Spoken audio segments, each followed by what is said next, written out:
মাত্র ১০ টাকা খরচ করে ঢাকা শহরে সরকারি চিকিৎসা সেবা পাওয়া যায়।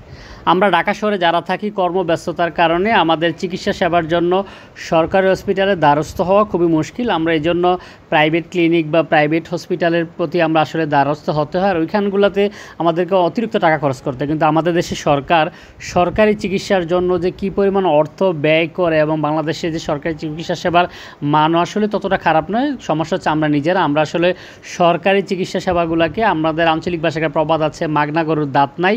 আমরা একটু অবহেলা করি, অবহেলার নজরে দেখে জন্য আসলে সরকারি চিকিৎসা সেবার আমরা একটু কমে যাই। তো আমি আসলে দীর্ঘদিন অসুস্থ থাকার কারণে রাজধানীর বিভিন্ন প্রাইভেট চিকিৎসালয়ে বা হসপিটালে অনেক চিকিৎসা নিয়েছি। তো আমার এক কলিগ বললো, আপনি একটাবার মহাখালীতে ঢাকা সিটি কর্পোরেশনের হসপিটাল আছে, ওইখানে গিয়ে দেখতে পারেন, ওইখানকার চিকিৎসা সেবাও চমৎকার। তো এখানে আসলাম। এখানে আসার জন্য আমাকে যেটা করতে হয়েছে, অফিস খোলার সময় আসলে আসতে হয়েছে, একটু কষ্ট করে অফিস থেকে ম্যানেজ করে আসা। এখানে আসে মাত্র 10 টাকা টিকেটে, তাও রুগী যে আহামরি বেশি ছিল তা নয়, আমার সামনে 10-12 জন রুগী ছিল। 10 টাকা টিকিট কেটেছি। সাথে যেটা করতে হয়েছে, যেহেতু সরকারি চিকিৎসা সেবা তার জন্য মাস্ক ব্যবহার করতে হচ্ছে, এবং যেটা আসলে আমাদের সকলেরই করা উচিত, সব জায়গায় করা উচিত। এবং এখানে বিসিএস ক্যাডার বিশেষজ্ঞ ডাক্তাররা রুগী দেখেন।